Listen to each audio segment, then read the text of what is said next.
गलतफहमी, क्या टूट गया रिया का रिश्ता? आज नौकरी का पहला दिन था। रिया ने सुबह उठकर तैयारी की और ऑफिस के लिए निकल पड़ी। पिताजी के गुजर जाने के बाद घर की सारी जिम्मेदारी उस पर ही थी। इंजीनियरिंग कॉलेज में अक्सर अव्वल रहने वाली रिया के बड़े बड़े सपने थे, लेकिन परिस्थितिवश उसे इस राह पर चलना पड़ा था। इसके पहले छोटी नौकरी में घर की जिम्मेदारियां पूरी ना हो पाती थीं। ऐसे में एक दिन ऑनलाइन इंटरव्यू के इश्तिहार पर उसका ध्यान गया।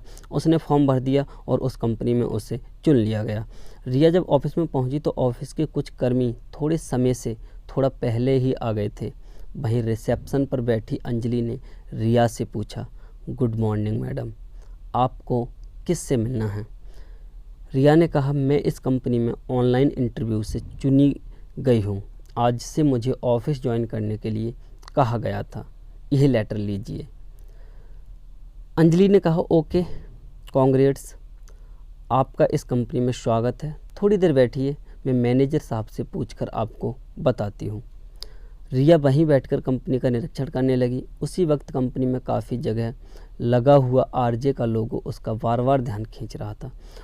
उतने में अंजलि आई। आपको मैनेजर साहब ने बुलाया है, वे आपको आगे का प्रोसीजर बताएंगे।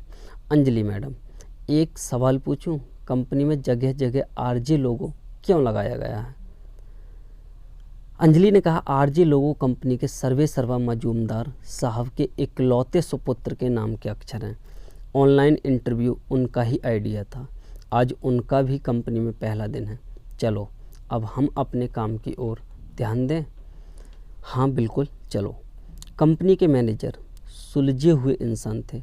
उनकी बातों से और काम समझाने के तरीके से रिया के मन का तनाव काफ़ी कम हुआ। उसने सब कुछ समझ लिया और काम शुरू कर लिया। शुरू के कुछ दिनों में ही रिया ने अपने हंसमुख स्वभाव से और काम के प्रति ईमानदारी से सबको अपना बना लिया। लेकिन अभी तक उसकी कंपनी के मालिक आरजे सर से मुलाकात नहीं हुई थी। कंपनी की मीटिंग हो या और कोई अफसर जहां पर उसकी आरजे सर के साथ मुलाकात होने की गुंजाइश थी, वहां उसे जानबूझकर इग्नोर किया जा रहा था। ऐसा क्यों? यह बात उसके लिए पहेली थी।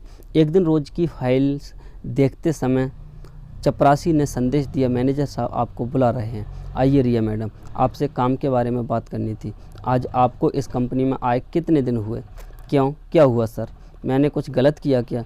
गलत हुआ ऐसा मैं नहीं कह सकता, मगर अपने काम की गति बढ़ाइए। और हाँ, इस जगह हम काम करने की तनख्वाह देते हैं, गपशप की नहीं। ये ध्यान में रखिए। जाइए आप। रिया के मन को यह बात बहुत बुरी लगी। वैसे तो मैनेजर साहब ने कभी भी उसके साथ इस तरीके से बात नहीं की थी, लेकिन वह कुछ नहीं बोल सकी। अपनी जगह पर वापस आ गई। थोड़ी देर में चपरासी ने उसके विभाग की सारी फाइलें उसकी टेबल पर रख दी। इसमें जो सुधार करने के लिए कहे हैं वे आज ही पूरे करने हैं, ऐसा साहब ने कहा है। लेकिन यह काम एक दिन में कैसे पूरा होगा? बड़े साहब ने यही कहा है। बड़े साहब? हाँ मैडम, बड़े साहब, यानी कि आरजे साहब। आपको नहीं मालूम? अब रिया को सारी बातें ध्यान में आईं। उसके किए हुए काम में आरजे सर ने गलतियां निकाली थीं। हालांकि वह अब तक उनसे मिली भी नहीं थी, फिर वे ऐसा बर्ताव क्यों कर रहे थे? यह सवाल रिया को परेशान कर रहा था। उसने मन के सारे विचारों को झटक दिया और काम शुरू किया। ऑफिस का वक्त ख़त्म होने को था, फिर भी रिया का काम ख़त्म नहीं हुआ था।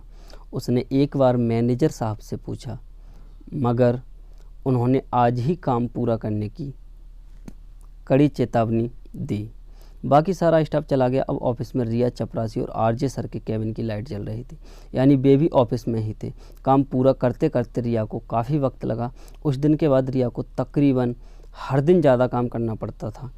उसकी बर्दाश्त करने की ताकत अब ख़त्म हो रही थी। एक दिन उसने तय किया कि आज अगर उसे हमेशा की तरह ज़्यादा काम मिला तो सीधे जाकर आरजे सर से मिलेगी। हुआ भी वैसा ही। उसे आज भी काम के लिए रुकना था। उसने काम बंद किया और आरजे सर के केबिन की ओर जाने लगी। चपरासी ने उसे रोका, मगर वह सीधे केबिन में घुस गई। सॉरी सर, मैं बिना पूछे आपसे मिलने चली आई। क्या आप मुझे बता सकेंगे कि निश्चित रूप से मेरा कौन सा काम आपको गलत लगता है? मैं कहाँ गलत कर रही हूँ? एक बार बता दीजिए, मैं उसके मुताबिक काम करूँगी, मगर बार बार ऐसा मुझसे नहीं होगा। रिया के आगे के लफ्ज़ मुंह में ही रह गए, क्योंकि रिया केबिन में आई थी तब आरजे सर कुर्सी पर उसकी ओर पीट करके बैठे थे। उन्होंने रिया के शुरुआती लफ्ज़ सुन लिए थे। बाद में उनकी कुर्सी रिया की ओर मुड़ी। सर तुम राज कैसे मुमकिन है? तुम कहाँ यहाँ कैसे? रिया हैरान रह गई। उसका अतीत अचानक उसके सामने आएगा, ऐसी कल्पना भी उसने नहीं की थी। उसे लगा कि वह चक्कर खाकर वहीं गिर जाएगी। हाँ बोलिए रिया मैडम, क्या तकलीफ़ है आपको? राज के इस सवाल से वह अतीत से बाहर आई और चुपचाप केबिन के बाहर चली आई। उसका अतीत ऐसे अचानक उसके सामने आएगा, यह उसने सोचा भी नहीं था। आरजे सर कोई और नहीं, उसका नज़दीकी दोस्त राज था। उस दोस्ती में प्यार के धागे कब बुन गए ये दोनों समझे ही नहीं थे। रिया को वह कॉलेज का पहला दिन याद आया। कॉलेज के गेट के पास ही सीनियर लड़कों के एक गैंग ने उसे रोका था। आइए मैडम, कहाँ जा रही हो? कॉलेज के नए छात्र को अपनी पहचान देनी होती है, उसके बाद आगे बढ़िए। रिया पहली बार गांव से पढ़ाई के लिए शहर आई थी और आते ही इस सामने आए संकट से वह घबरा गई। अरे हीरो, तू कहाँ जा रहा है? तुझे दिख नहीं रहा यहाँ पहचान परेड चल रही है? चल ऐसा कर, ये मैडम ज़रा ज़्यादा ही घबरा गई हैं, तो इन्हें प्रपोज कर, उनका डर भी चला जाएगा। अभी अभी आया राज जरा भी घबराया नहीं। उसने तुरंत रिया की ओर देखा, एक स्माइल देकर बोला, हाय मैं राज, घबराओ मत। बड़े बड़े शहरों में ऐसी छोटी छोटी बातें होती रहती हैं। रिया उसे देखती ही रह गई। आज हमारे कॉलेज का पहला दिन है। इस वर्षा ऋतु को साक्षी मानकर मेरी दोस्ती को स्वीकार करोगी? रिया के मुंह से अनजाने में कब हाँ निकल गई, यह वह समझ ही नहीं पाई। उसके हामी भरने से सीनियर गैंग झूम उठा। वाह क्या बात है, यह है रियल हीरो। तुमसे मोहब्बत के लेसन्स लेने पड़ेंगे। राज ने कहा, बिल्कुल और कभी भी। रिया की ओर एक नज़र डालकर राज कॉलेज की भीड़ में कब गुम हुआ यह उसे मालूम ही नहीं हुआ। एक ही कॉलेज में और एक ही कक्षा में होने की वजह से वे बार बार मिलते थे। राज अपने स्वभाव के कारण सबको अच्छा लगता था।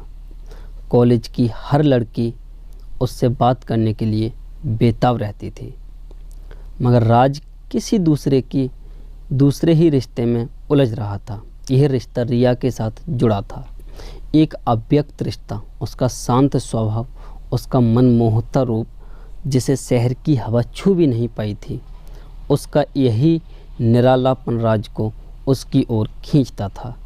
एक दिन दोनों कॉलेज कैंटीन में बैठे थे, तब राज ने कहा, रिया तुम कितनी अलग हो। हमारा कॉलेज का तीसरा साल शुरू है, लेकिन तुम्हें यहाँ के लटके झटके अभी भी नहीं आते। मैं ऐसी ही ठीक हूँ। वैसे भी मैं कॉलेज में पढ़ने आई हूँ। पढ़ाई पूरी करने के बाद मुझे नौकरी करके अपने पिताजी का सपना पूरा करना है। उन्होंने मेरे लिए काफ़ी कष्ट उठाए। रिया की बातें सुनकर राज को रिया के प्रति प्रेम के साथ आदर भी महसूस हुआ। तीसरे साल के आखिरी पेपर के समय राज ने रिया को बताया, मुझे तुम्हें कुछ बताना है, शाम को मिलते हैं। हालांकि उसकी आंखें ही सब बोल रही थी। रिया भी इसी पल का बेसब्री से इंतजार कर रही थी। इसी खुशी में वह हॉस्टल आई, मगर तभी मैटर्न ने बताया, तुम्हारे घर से फ़ोन था, तुम्हें तुरंत घर बुलाया है। रिया ने सामान बांधा और गांव की ओर निकल पड़ी। घर में क्या हुआ होगा इस सोच में वह परेशान थी। इन सब बातों में वह राज को भूल गई। घर पहुंची तो सामने पिताजी का शव, उस सदमे से बेहोश पड़ी माँ और रोता हुआ छोटा भाई। अब किससे संभाले, खुद की भावनाओं पर कैसे काबू पाए, यह उसकी समझ में नहीं आ रहा था। एक एक्सीडेंट में उसके पिताजी का देहांत हो गया था। घर में सबसे बड़ी होने की वजह से उसने अपनी भावनाओं पर बहुत ही मुश्किल से काबू पाया। इस घटना के बाद उसने पढ़ाई आधी ही छोड़ दी और एक छोटी नौकरी कर घर की जिम्मेदारी संभाली। इधर राज बेचैन हो गया। सारी रात रिया का इंतजार करता रहा, मगर वह नहीं आई। उसने कॉलेज, हॉस्टल सब जगह ढूंढा, मगर उसका कुछ पता नहीं चला। रिया ने ही ऐसी व्यवस्था कर रखी थी। वह राज पर बोझ नहीं बनना चाहती थी, पर राज इस सब से अनजान था। उसके दिल को ठेस पहुंची थी, इसलिए उसने कभी कॉलेज छोड़ दिया और आगे की पढ़ाई के लिए अमेरिका चला गया। मैडम आपका काम हो गया क्या? मुझे ऑफिस बंद करना है। बड़े साहब कब के चले गए? चपरासी की आवाज़ से रिया यादों की दुनिया से बाहर आई। उसने सब सामान इकट्ठा किया और घर के लिए निकल पड़ी। उसके मन में एक ही ख्याल था कि राज की गलतफहमी कैसे दूर करे। उसे उसका कहना रास आएगा या नहीं। वह नौकरी भी छोड़ नहीं सकती, क्या करे? इस ख्यालों में वह पूरी रात जागती रही। दूसरे दिन ऑफिस में अंजलि ने रिसेप्शन पर रिसेप्शन पर ही रिया से पूछा, अरे रिया क्या हुआ, तुम्हारी आंखें ऐसी क्यों लग रही हैं, खैरियत तो है ना। अरे कुछ नहीं, थोड़ी थकान महसूस कर रही हूँ, बस आज का शेड्यूल क्या है। आज अपनी कंपनी को एक बड़ा प्रोजेक्ट मिला है, इसलिए कल पूरे स्टाफ के लिए आरजे सर ने पार्टी रखी है। हर एक को पार्टी में आना ही है। हाँ आऊँगी। दूसरे दिन शाम को पार्टी हुई। रिया बस केवल हाजिरी लगाकर निकलने की सोच रही थी। राज का पूरा ध्यान उसी पर था। अचानक उसे एक परिचित आवाज़ आई, हाय राज, तुम यहाँ कैसे, कितने दिनों बाद मिल रहे हो, मगर तुम्हारी हमेशा की मुस्कुराहट किधर गई। ओ मेरी माँ, हाँ हाँ कितने सवाल पूछोगी। स्नेहल तुम तो बिल्कुल ही नहीं बदली, कॉलेज में जैसी थी वैसी ही हो, सवालों की खदान। अच्छा तुम यहाँ कैसे। अरे मैं अपने पति के साथ आई हूँ, आज उनके आरजे सर ने पूरे स्टाफ को परिवार सहित बुलाया है, इसलिए मैं आई। तुम किसके साथ आए हो। मैं अकेला ही आया हूँ, मैं ही तुम्हारे पति का आरजे सर हूँ। सच क्या कह रहे हो, तुमने तो मुझे हैरान कर दिया। अरे हाँ, रिया भी इसी कंपनी में है ना। तुम लोगों की सब गलतफहमियाँ दूर हो गई ना। गलतफहमी, कौन सी गलतफहमी। अरे रिया अचानक कॉलेज छोड़कर क्यों गई, उसके पिताजी का एक्सीडेंट में देहांत हो गया था। ये सब क्या, मैं तो ये सब जानता ही नहीं। स्नेहल रिया और राज की कॉलेज की सहेली थी, उन दोनों की दोस्ती, प्यार, दूरी, इन सब घटनाओं की साक्षी थी। उसे रिया के बारे में सब मालूम हुआ था। उसने ये सब राज को बताया। राज को यह सब सुनकर बहुत दुख हुआ।